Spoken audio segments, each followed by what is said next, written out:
Hey, y'all tuned in right now to that Hood Talk News, man. That's your boy Fig, Panamera, JT Bigga Figga, and Lockstone, Blackstone. You dig? All the way from Fillmore, Africa, man. Keep pushing, my G.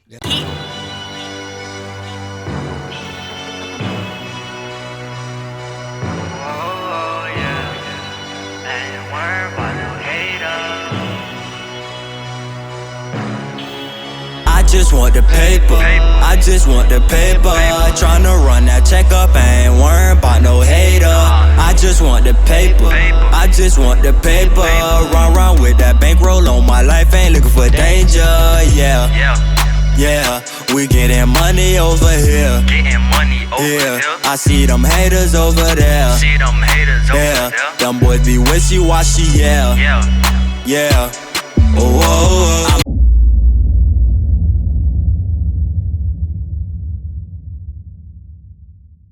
Shut your dumb ass up! Yo, I'm with Jay Storm right now. I just want to shout out Hood Talk News and give him some love. Man, you already know what it is. All money in, no money out. Jay Storm from the east to the west. You already know, man. Shout out to Hood Talk News. You already know. Thanks, bro. Peace and love, bro. Man, today, man, we got with us, man, a goddamn living legend, y'all. My brother, man. Representing that West Coast to the fullest, man. I don't think nobody ever, you know what I'm saying, came along other than, I'm going to say, Tupac, Nipsey, Hussle, that represented like this brother here. Man, y'all give it up for my brother, man, JT, the Bigga Figga, man, Fig, Panamera, man. What, he got more names than Diddy, y'all. But I love this brother here, man. What's going on with you, JT? Hey, man, I appreciate the love first and foremost. You know, I'm always honored and humbled, you know, to speak with people that, you know, have followed my career or know the pain and struggles I've been through. So anytime somebody reach out, you know, and want to get some good direct lingo, I'll always be obliging that because I know you could never be too big for the people who still trying to make it, right. Especially when they want to get something from you. How the hell you gonna act like you better than them, nigga, and you can't make yourself available? And this is somebody who could be putting you in front of the people that don't know you right now. There's some people in the world that ain't familiar, so I appreciate it, homie. That's right, man. So, man, I hear, man, you out there in Africa, man. That's a big move. Man, I can't lie, man. Just the opportunity to come out here, you know, I did that with Snoop Dogg. I want to shout Snoop out for bringing me on his tour in 97, in 1997. So that's when I first got to experience the motherland. And I was hooked ever since that. I got to see what it feel like, smell like, you know, and just, we heard about it our whole life. Africa, you know, but we just thought it was jungles, monkeys, and goddamn, you know, lions and tigers and shit like that. Nigga didn't know. It was more to this shit than that. Right. It was more to it. It was more civilization that was being that was here that we didn't know they had tall buildings, Mercedes Benz, Bentleys and shit, and mansions and shit. Like we never saw that. We only saw the huts, the villages, the struggle, the pain. Yeah. You know, we didn't know about Ghana and Burkina Faso and, you know, Kenya, places that got concrete streets, internet, malls and shit, clubs and everything Black America got, they got it here, bro. That's right. So you been shooting any movies out there, man? You know I love that dirt on my boots, man. I love that, man. You been shooting anything out there? Yep, I shot a number of episodes already, but I've been shooting dirt on my boots for so long that we still I just released a little sampler on YouTube, but it's not the full episode, but it's a sample of what's to come. And, you know, I done filmed like 25 episodes, and I've yet to put them motherfuckers out, man. It's crazy. Man, I admire how you know what I'm saying, you shoot the movies with the low budget, man. I say, man, I was showing my old lady, man, I was like, man, this brother here is a genius, man. I'm talking about a genius. This brother take his goddamn iPhone and iPad and shoot movies that look just as good as any other independent movie. You know what I'm saying? So what inspired you to do that? showing them. What inspired me most to do it is when I did Curtis Snow movie, Snow on the Bluff 2, and I shot it entirely on the iPhone so it can have a certain look from the original film.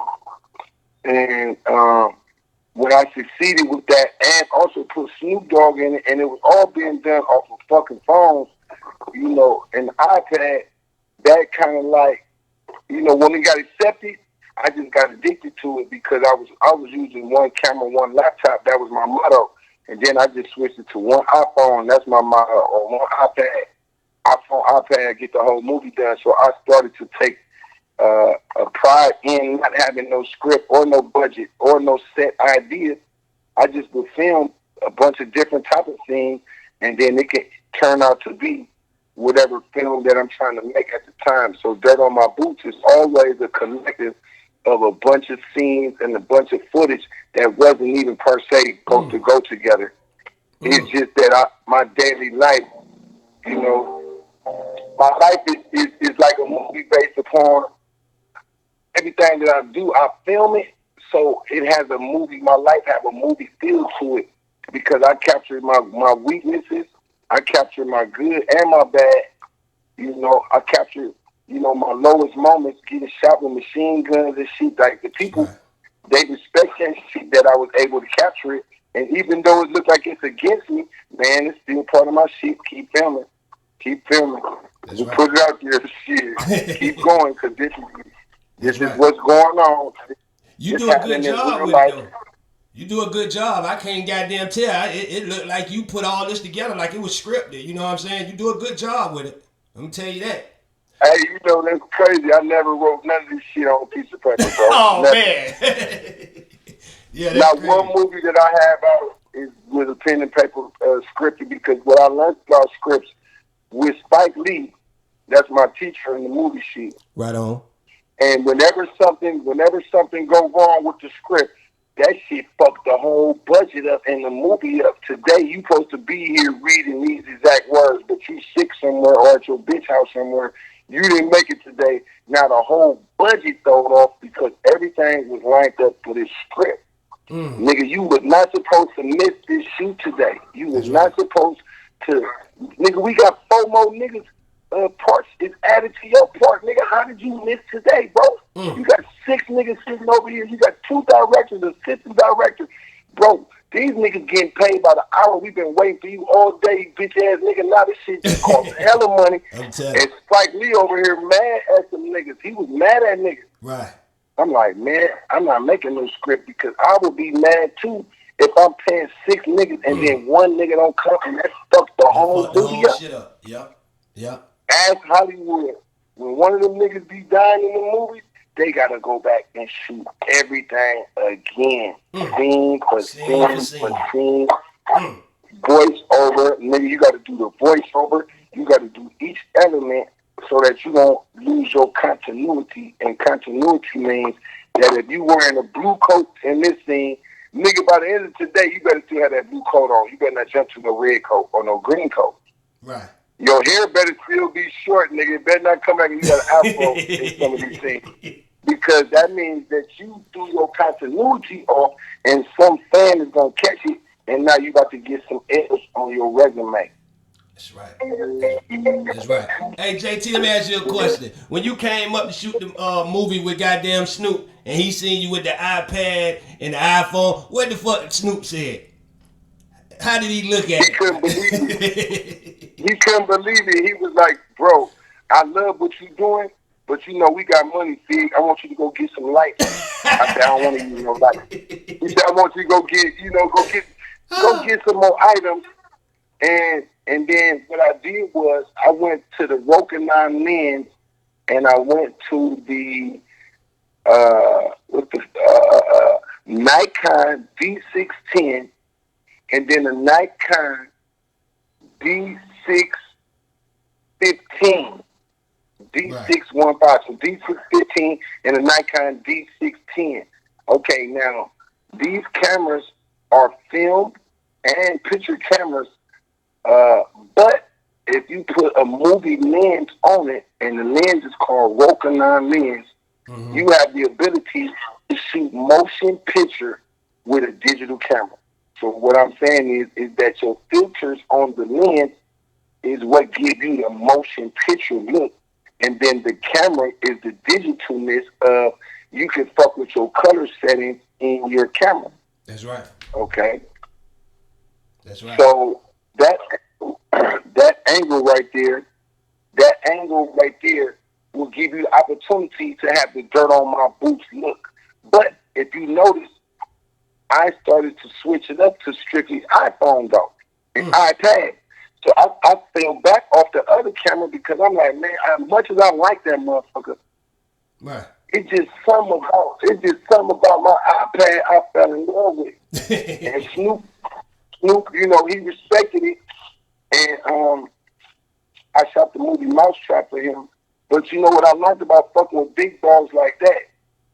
If I've been around a big dog like that 3 or 4 different times in 20, 30 years, when we was working together and then something happens where it looked like they got to try to rob me or take something from me that I actually created, then that's when I knew, man, I can't be around those big dogs per se. I did it this last time. Now I got to prove that God with me. Because if God was Snoop Dogg and he didn't help nobody, what is he going to do for me? And I'll help as many as I can. That's right. So I'm banking mine on that. I'm banking on that. Dame Dash ran off with my digital codes. Snoop had me working with him. I'm not going to bash Snoop. I'm not going to bash him. That's right. Dame Dash was a good look to work with. But the nigga's a fucking cutthroat. He ran off and didn't pay me. And then Snoop registered traffic and then didn't have my name on it. So that showed that 2 niggas had it out to get me, and they both didn't play with millions of dollars already. And I was the newest baby out of the new up-and-coming millionaires. Out of them 3 niggas, us 3, that nigga tried to, you know. It's a storyline that sounds better because now the support I didn't get in America, I got it in Africa now. Yeah. Yeah. Now, one hit song out here, one hit movie out here, you gonna see me on the top like Akon. That's what God got set up for me. That's the big secret. That if I don't know what the future is, I believe whatever God got for me is not going to come from America. It's going to come from here. That's right. The same way how the Big Panamera and Lox's home started in Atlanta, Georgia, West Side Atlanta, Zone 1, Dixie Hill, Film, Atlanta. That's right. There's no way California can't claim. They can't claim nothing that got to do with trap links or Big Panamera, or Lox, or Film Atlanta, or Film Obama, or Film Africa. That's right. That's right. I feel hurt that California, outside of Los Angeles and the city of Richmond is the 2 places in California that made me feel at home. At San Francisco, my own city, I felt like my city shitted on me by not standing up for me when I got shot, number 1. Not to come kill for me, but just send their love and prayers. I didn't see no campaign, 0. So I just took it on the chin. I came home to share knowledge with my city. My city didn't have open arms. The artists was who I came back for to help the rappers. The rappers all was on their own dick, or the rappers was like, Big, you ain't nothing now. You ain't shit. So if that's the case, then I felt it. The Oakland rappers did me the same way. The Richmond niggas showed me the love. The Los Angeles, Compton, and Watts, Inglewood, and Long Beach rolled out the red carpet in a way that I ain't never felt that much love. And them Crips and Bloods and Hoovers and Grape Streets, them niggas honor me with so much honor that you would think I was Nipsey Hussle or something down there in L.A. With the love and respect that I got. That's what I wanted to ask you about, too, how you felt about the whole Nipsey Hussle situation. The Nipsey Hussle situation, when he was being killed, I had the police surrounding me at the exact moment. You can see it on YouTube, March 31st. When Nipsey Hussle was being killed, there was a snitch up there trying to get me killed and put the police on me. And they raided my hotel room with 50 police officers, bro. I did not have that gun in there, but I did have a gun the day before. I did get into it with a nigga. I did have words. But this bitch ass nigga called the police the same way. The police probably put Eric Holder on Nipsey. Somebody put Eric Holder on Nipsey. Oh yeah. It wasn't a random act. No. And this is the thing. Nipsey words to Eric Holder could have activated it at that in the way that it happened. But the nigga came looking for some problems already anyway. Yeah. When he came to Nipsey, you know, either he was looking for money, he was looking for love and support or whatever, but he already kind of knew if you got any type of snitch jacket type shit going, niggas gonna be kind of skeptical to fuck with you. That's right. You know, but this is all hearsay, so we don't really know the details. But what I can say, the way I feel about it, God let it happen so Nipsey could change the world. That's right. That's right. That's how I feel. That's right. Yep. If Nipsey didn't get killed, there's a lot of people right now. There's some people right now that wouldn't be alive right now if Nipsey didn't get killed. Nipsey getting killed, it opened the door for certain people to be alive. Once them niggas say, hey, y'all, let's have a meeting and squash the beef. Hell, them niggas is alive because of that. That's what people ain't putting two and two together. If Nipsey was still alive, that war would still be going on. But since he died, the Hoovers and the goddamn 60s came together instead of killing each other. That was impossible. That was an impossible move. That's how much bloodshed they got. 30 years of killing niggas. Right. In 30 years, they responsible for more bodies than anybody else. Yeah, that's crazy, man. On each other, though. Yeah, they got more bodies on each other. Yeah, that's crazy. That's crazy. Damn. Through him, now them younger niggas could have a chance to not get killed going to school. You know how many niggas got killed going to school?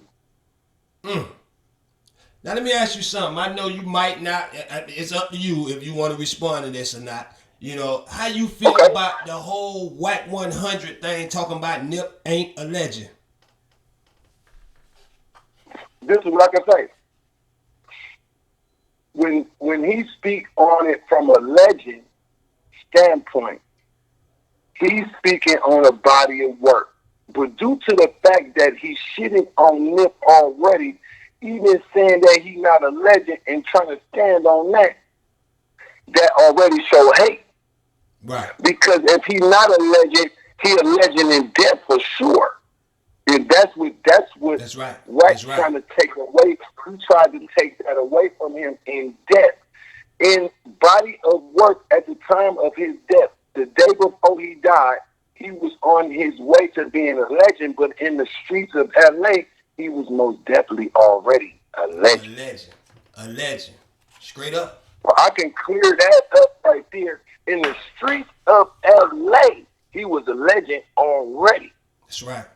But as a rapper that made it to Hong Kong and Africa and Brazil and, you know, all of these places, his album just came out. He didn't even get to, you know, he didn't get to get the full benefit of that album. So are they fucking with him like now in Africa? Yes. He is? Oh, okay. Nipsey face might be on the wall out here. He on the wall with Tupac and Martin Luther King and them out here. His face gonna be out. Yeah, he gonna be on the wall like that. If he not already, they got Elijah Muhammad's face. They got Tupac's face. Malcolm X's face. They got Martin Luther King's face. They got what's his name? Herbo Guerrero. What's his name? From Cuba or something. One of them Cuban dudes. Okay, so they got. But to have Tupac in his face, I don't know. I've seen Biggie face, but I've seen Tupac.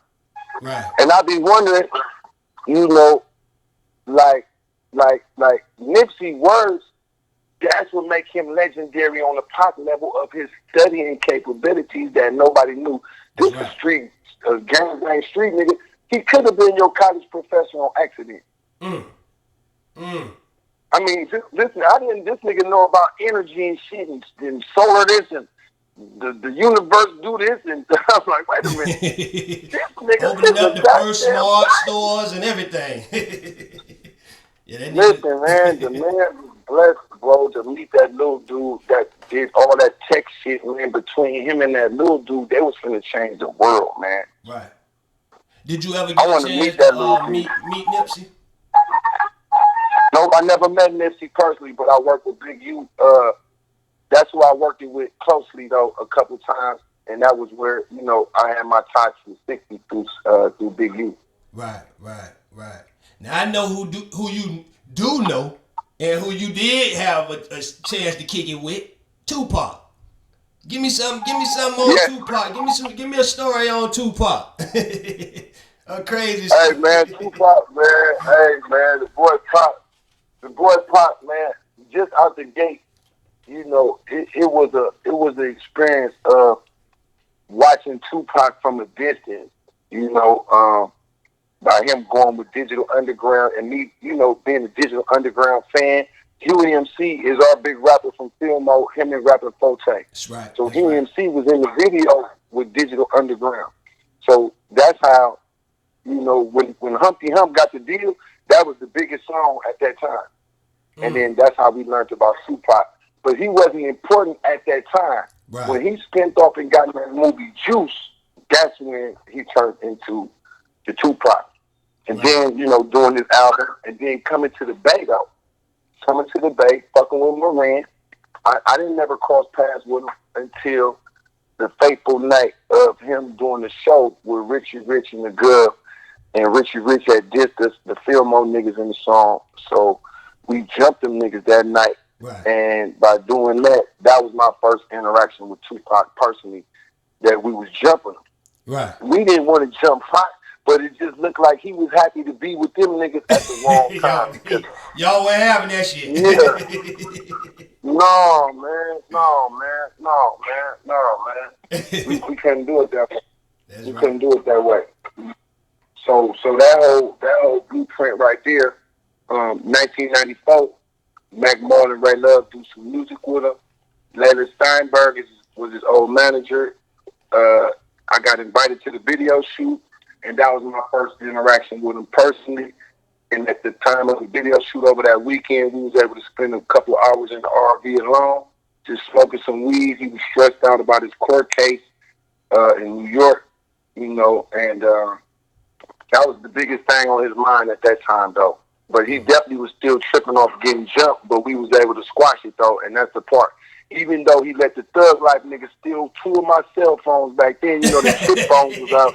So when I went to the store, them niggas act like they didn't know, and all the Thug Life niggas kept laughing. I'm like, this nigga Pot know them niggas got my shit, but he ain't making them niggas give me my shit back. Them niggas stole 2 phones, bro. I had to leave with a pager, nigga. I was mad as fuck. I'm like, that nigga just tried to pay me back because my nigga got his ring and his necklace. Because we had got his jewelry that night. Right. So he never got his shit back. So hell yeah, that shit was, man.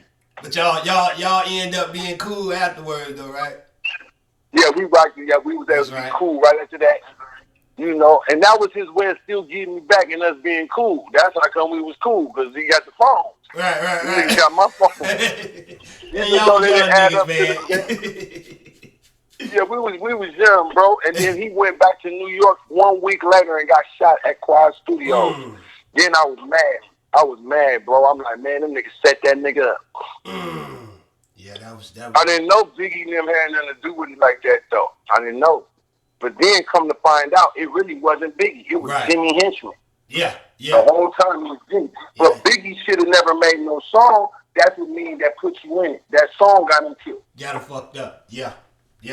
That song got him killed. The song got him killed because it sounded like you had something to do with it, and then Pac accused you, but you had a song out that sounded like you got something to do. I'm trying to tell you. And they said the song was recorded before Pac got shot, but I don't believe that shit. It had too many details. Too many. Talking about who shot you, nigga. Yeah. Come on, who else would you be talking about, nigga? You didn't shoot him, so who was you talking about, nigga? When you make a song called Who Shot You? Exactly. So we ain't gonna play stupid. Right. We gonna just play it clear, And just like, man, I got into a lot of controversy with a lot of motherfuckers, bro. But all my controversy was like I was getting targeted for no reason, but it is for a reason. when you blessed with a gift, nigga, you got to protect your gift. Speed. And you got to damn near might got to go to war about your own gift. That's right. That's right. That's what God bless you to know how to do, bro. Like, that ain't your business to tell no nigga what to do with his gift, or you can't judge no nigga because I might want to help mamas and babies. Niggas judge me to, or he always giving out pizza. Bitch, that's what I could afford to give out for $5. Nigga, you could feed a whole family down there. There you go. That's right, man. Niggas get mad about that. I got one more question. I don't want to hold you up too long, but man, you got to tell us, man, your real estate goddamn secrets, goddamn it, and how you got into that, man, because you a mastermind with it, man. I was watching a video of you. I think you were buying some property and you was counting out like goddamn 200,000, nigga. You give us some goddamn tips. Man, look, let me give y'all the secret to it because it's not really a secret. It's a dope game secret. Right. If you want to get on, yes, you can meet the Mexicans and ask them to front you some kilos. That has been done. You can do that, and that is a way that some people, attain greatness in the streets. Right. But then you got some quarter-ounce niggas out there in the world, right? That like to buy the quarter-ounce with the money they got in their pocket, right? And then that eliminate future conflict of a nigga coming back looking for me about asking, am I finished with the kilos yet? And I might not be done, and they might want to kill me because I'm not done with their kilos. But real estate is the same way when you start talking about, do you got an 800 credit score?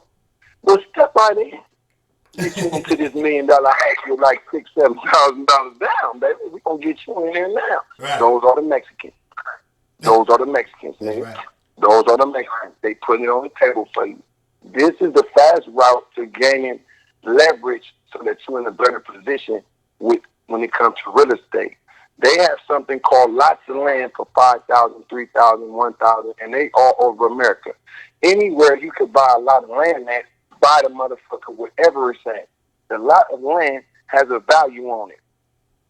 Right. You can sit on your lot of land and then sell them to other people with a market price on it. There's somebody who wasn't even looking for land, but now that you own it, you can flip it. Because you have to have a voice within you to tell another motherfucker, look, land ownership is wealth, motherfucker. That's right. Land ownership put you in position on your brokest day. Fuck it, I got to sell a couple of my lots, and I'm going to sell them for a discount. But you going to have the money you need to make your newest investment that could be a better situation. Mixed with, maybe you got to sell your car. Are you willing to sell your watch and necklace? I have. Are you ready to sell some masters to your movies and to a couple of albums? I had to. Just so I could get the lump sum. Then I bought the house. Boom, I got my first house. $25,000. The next house I bought was for $46,000. The next house was $167,000. I bought some land for $12,000. That shit worth $50,000 to $100,000 right in its own work. If I don't get the numbers I want for it before this month over with, I'm gonna sit on that property. But all the houses and properties is being sold right now. Right. Taking that money to do it again in Africa. I would like to own a neighborhood out here. A neighborhood is not hard to do. With $1 million or $500,000, you could have a whole neighborhood with stores and all type of shit. So I'm looking to start my first neighborhood out here, and leverage whatever I'm getting blessed to do. Leverage it into getting as much land out here in different countries, starting in Burkina Faso, Ghana, and then Cote d'Ivoire. Cote d'Ivoire is next to Nigeria, but that is like fucking Hawaii of Africa, or that's like Dubai, or it's not per se a tourist location yet, but it is for those that know. Right. But the beauty of the place and the pristine and the affordability of paradise, that is what I want to hear and give up on. Niggas find out you could buy a beachfront property for $15,000. And walk to the beach every day, nigga, with solar power house, nigga, and goddamn water running for $5,000, you can get your water run where you never pay a water bill again because you built a water well. Shit. Water is free under your feet out here. God made it that all this desert shit, everything they needed was always underground. Nigga, But if you ain't got no drill machines, listen, JT is going to be like what Akon is. That's what I'm going to be right now. A Black America's waiting to see and witness my first successes over here. Whatever that is going to be a signal for others to say, you know what? JT said the number one thing that's the benefit of Africa is two things. The opportunities that are available, it's like your favorite city that you live in 20 years ago. You know and I know if you had 100,000 20 years ago, you might be playing with 20 million right now because you could have bought you some shit up 20 years ago for 100,000 that right now is worth a lot of money. That's well, right. that is exactly what's happening with Africa. But what's happening is other countries around the world, starting with China, they coming over here dropping that bag, nigga, trying to hurry up before it turn into the new America. It's about to be the new America that everybody around the world want to hear because it has the resources to take care of everything for the 21st century. Not America, not France, not England, not Mexico. Everything needed for the 21st century for computers, chips, cars, or anything, the new buildings they're making, it comes out of Africa. So this interview right now, I'm glad that you can get a little bit of the American shit and you can get a glimpse of the African shit because the next time you interview me, you might want to say, okay, I need to go into straight detail about the Africa shit because some of my viewers have been saying this or that. That's right. Because people are saying the peace of mind is the most important thing. Look, the healthiness and cheapness of real meat and vegetables and food. The no guns allowed out here. That is making it zero murder fucking rate. That's a bubble that is a big hindrance in our way in America. The fact JT got to ride with an AK-47, a 357, and a fucking Glock every day. That is not what man, that ain't no real nigga. I was being a real man, but I didn't want to, man, that's not being a real nigga, brother. I was being a survivalist, nigga. I had to survive. These niggas was plotting on killing me. Niggas was killing niggas for $40 around that bitch. I was seeing so many niggas getting whopped. I'm like, bro, I got to wear bulletproof vests and I got your body guns because this is literally a war out here just to go to the store and be with your family, my nigga. So that's the benefit of Africa that I would like to show. I'm going to keep posting it. That's right. But yeah. That's right. Yeah. Man, JT, man, I appreciate you, my brother, man. Man, I always looked up to you, man. I love everything you do, my brother. You know what I'm saying? You the man. Fuck that. You next to goddamn Tupac and Nipsey in my goddamn book. You know what I'm saying? And I appreciate you, man, taking the time out your schedule. I know you got a busy schedule, goddammit. Because I had to call y'all. I had to call JT 100 times, goddammit. JT be on the goddamn move, goddammit. But he came through. And they show y'all how real this brother is. Straight up. That's right. I want to keep my word, man. I'm like, he might be up and coming, but nigga, you the new CNN, so I want to see some shit. You the first one. You the first one to get an interview in Africa. So all the viewers, this is my first interview of my new life. It went to my man right here, man. Hood Talk News, beach boy. Come on, man. Hood Talk News. That's right. Hey, look, I got some exclusive footage that I know do my channel justice, right? Right. But I want to team up with some of the bloggers and people that got their own news networks and shit and share some of my exclusivity. I got some shit with this nigga Dame Dash and Snoop and them and John Singleton, nigga, behind the fucking scenes, right? Right. Fucking raw footage that motherfuckers gonna trip out on. So I said, well, how can I do this you got me right here. So I can build up. Whatever you need, man. Look, I'm looking at trying to see how can I could team up with like 10 of the best, or 10 of whoever's willing, Right. like-minded, people with their own network, and through Trackflix, I'm finna promote all y'all shit. That's right. In a way where the new thing is, hey, y'all, we finna promote solid motherfuckers that's bringing solid content to the table, man, and motherfuckers that actually care about us, bro. They gonna put out these type of stories that's gonna matter for us. They gonna interview people that could get us more game. Then boom, from there, that's a network, because from Africa, I can send a lot of motherfuckers right to y'all shit. There you Boom, go. boom, boom. You guys see, I'm on you board, got goddamn shit it. that nobody, you got shit that nobody got on y'all channel, and then this other nigga got some shit nobody got. That's But right. if we link together, That's right. I want to make a tag that got all of the links of about 10 motherfuckers. And I'm going to start with you. That's right. And put your name on this list first. That's I'm going right. to do Good Spider talk, Low. dude. That's I'm right. going to call Spider Low. I'm going to call goddamn Yuck Mouth. That's 3. Mm-hmm. And then that nigga OG Product, I'm going to see if I can reach out to him. Basically, reach out to as many of these bloggers, but get a blogger network, though. Not a blogger competition. That's right. Not a news competition, but Mr. Farrakhan say unity is the explosion. The bloggers, if we came together, we could pick one artist and blow this one nigga up right now. There like you he's go. doing it. There you go. That's what I learned. I learned this in Atlanta. They all join forces to see who's going to be the next artist, and then that artist got to give them niggas a certain amount of money. That's right. That's right. That's right. Yeah. I'm QC down. got it sold up.